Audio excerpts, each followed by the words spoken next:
Le haut-commissaire aux retraites Jean-Paul Delevoye, bonsoir à vous et bienvenue. Bonsoir madame. Vous resterez après jusqu'à 19h45 pour répondre aux questions de nos auditeurs. À vous David. Bonsoir Jean-Paul Delevoye. Bonsoir monsieur Alors, Ducamp. je vous ai bien observé, vous n'avez pas du tout l'air d'un enfant puni, vous avez l'air d'un haut-commissaire avec des convictions.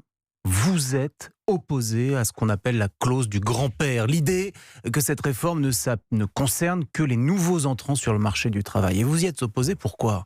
Parce que soit elle s'applique à tout le monde et ça repousse la réforme aux calendes grecques, soit elle s'applique aux seuls régimes spéciaux et c'est injuste. Le régime universel que je porte est effectivement un régime qui est soutenu par nos concitoyens parce qu'il apporte les mêmes règles pour tous. Et notre pays a soif d'équité. Dans toutes les rencontres que j'ai avec les concitoyens, le soutien à l'universalité, aux mêmes règles, à cotisation égale, retraite égale, c'est quelque chose d'extrêmement puissant. Et c'est ce projet de société que nous portons. Très souvent, les débats portent sur les conséquences, les moyens. On oublie la puissance du projet que nous portons et qui renforce la cohésion entre les jeunes et les retraités, qui est bâti sur des principes très clairs. Un métier équivalent, retraite équivalente. On se souvient, Jean-Paul Delevoye, de cette phrase d'Emmanuel Macron pendant la campagne présidentielle. C'était simple, bien sûr. C'était clair. Eh bien, 1 euro cotisé donne les mêmes droits pour tous. Et là, les électeurs l'ont entendu, mais on a le sentiment qu'on ne prend pas cette direction-là. Les régimes spéciaux, RATP, SNCF par exemple, il y en a de nombreux, vont bénéficier, on le voit venir, d'un traitement de faveur, d'un report de l'application de cette réforme. En aucun cas. En aucun cas. Nous avons très clairement indiqué que le régime universel, c'était la fin des régimes pour les parlementaires, l'intégration des régimes parlementaires dans le régime universel et l'intégration des catégories actives ou des régimes spéciaux au motif un métier identique, retraite identique. Oui, mais quand ? C'est tout l'enjeu. Non, mais le débat, il est aujourd'hui sur la table. Nous devons offrir, profession par profession, des chemins de convergence entre la situation dans laquelle ils se trouvent aujourd'hui et le but que nous voulons atteindre de l'intégration dans un régime universel. Et il faut donc être attentif aussi au type de contrat. Vous êtes ici, vous avez un contrat, vous êtes salarié, vous avez une visibilité des protections sociales dont vous êtes entouré. Vous trouveriez extrêmement choquant que du jour au lendemain, on vous dit ben non, on va changer. Il y a donc une phase de transition. C'est bien ce qui va se passer pour les salariés du régime général. Pas que pour eux. Vous savez, sur les indépendants, sur les commerçants, sur les enseignants, il y a un certain nombre de situations dans lesquelles l'application immédiate du régime universel et de ses principes créerait un sentiment d'injustice, voire un pas trop important à franchir. Donc si vous voulez concilier le respect humain de chacun, dans la situation dans laquelle il est, avec son environnement social. Et l'intérêt pour nos futures générations d'intégrer plus ou moins rapidement chaque salarié, chaque actif dans un régime universel, si les points de départ représentent la diversité, vous avez 42 régimes, eh bien, il y aura 42 solutions pour essayer d'aller vers un chemin de convergence en 5 ans, en 10 ans, en 15 ans, en 20 ans.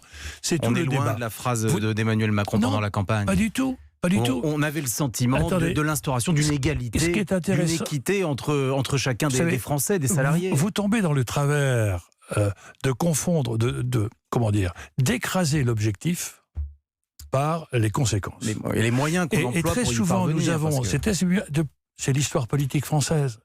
Au lieu d'avoir un vrai débat sur l'objectif, vers où voulons-nous aller, on a un débat sur les conséquences. Mais vous l'avez dans tous les domaines. En matière d'environnement, j'entends des parlementaires qui disent « Ah ben oui, on est pour l'environnement, on est pour le véhicule électrique, mais moi, dans ma circonscription, il y a des véhicules traditionnels, il y a une disparition d'emplois, etc. » On dira, oui. Si vous voulez, essayons, si nous voulons convaincre nos concitoyens qu'il s'agit d'un projet de société. Alors allons-y. Allons au fond du sujet.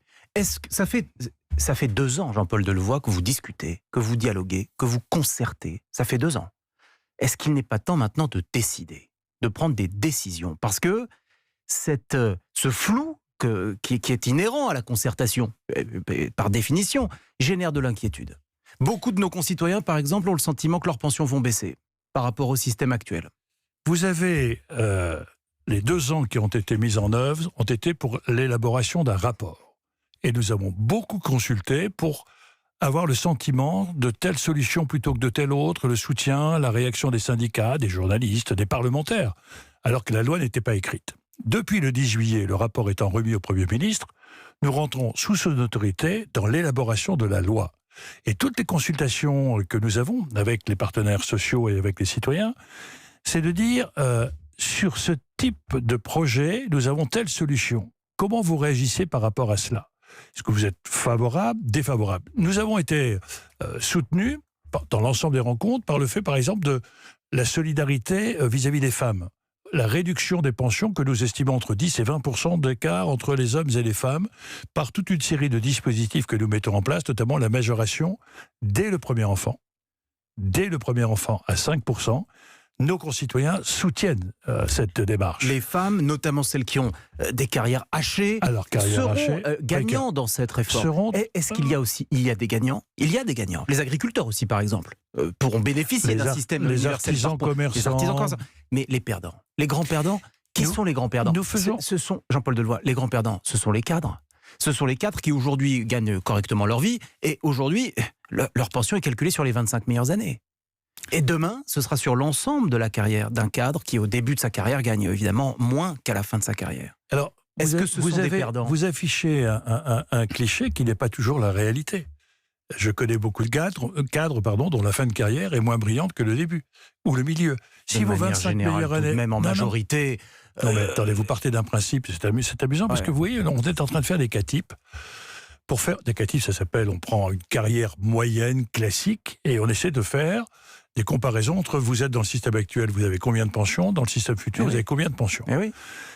C'est ce que se demandent nos concitoyens et nos auditeurs. Oui, et ils ont raison. Et donc on l'a fait pour les auxiliaires médicaux qui prouvent qu'on va leur permettre, sans charge supplémentaire, d'avoir plus d'accès aux droits et donc plus de pensions. Et donc il y a toute une série de contrats que nous sommes en train de proposer qui sont plutôt bénéfiques. Ensuite, il y a un phénomène de redistribution.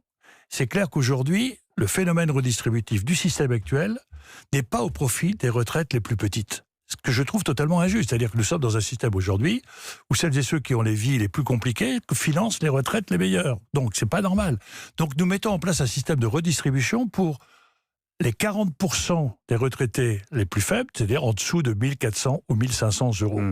On veut faire aussi en sorte que le système à points, vous êtes aujourd'hui en temps partiel, si vous faites moins de 10 heures par semaine, vous n'avez aucun droit à la retraite. Ça, c'est aujourd'hui. C'est aujourd'hui. Demain, avec les points, dès que vous aurez des centaines d'euros, dès les premiers euros, vous pouvez gagner des points et chaque point vous permettra d'améliorer votre pension. Et quand j'entends les arguments qui semblent rationnels, mais qui sont totalement faux, ah ben oui, mais si vous gardez 14% du PIB, si le nombre de retraités augmente, les pensions baissent. Il est cartésien, mais il est faux. Pourquoi ? Parce que vous savez, à chaque fois que j'affirme quelque chose, c'est que je prouve quelque chose. Et je demande aux gens qui contestent de venir, chiffres à l'appui, on pourra avoir un débat, chiffres à l'appui. Depuis 10 ans, de 2009 à 2019, le nombre de retraités a augmenté de 2 millions. Les pensions moyennes ont augmenté de 20%. Et la part de richesse consacrée est restée à 14%. Tout simplement parce que la croissance permet aujourd'hui d'absorber et l'augmentation du nombre de retraités et l'augmentation des pensions. Et dans la loi que je propose, les pensions ne baisseront pas.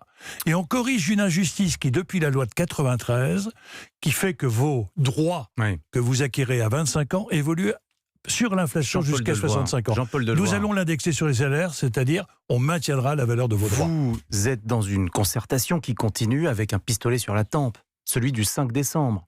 Est-ce que les organisations syndicales que le Premier ministre va voir dans 10 jours, vous voyez les syndicats de cheminots dès la semaine prochaine avec Jean-Baptiste Djebbari, est-ce que vous pouvez leur dire aujourd'hui quoi que ce soit qui puisse faire en sorte que le pays ne se retrouve pas entièrement paralysé le 5 décembre et peut-être les jours qui suivent? Le combat que je mène, c'est pour faire en sorte que, vis-à-vis de nos enfants et de nos petits-enfants, la France retrouve cet élan collectif où chacun se sent responsable et solidaire de l'autre. Et non pas de demander d'avoir des discours de l'intérêt général à condition de protéger mes intérêts catégoriels et mes intérêts privés et corporatistes. Et je pense qu'il faut qu'on dépasse ça. Nos jeunes nous alertent sur notre responsabilité vis-à-vis de la planète.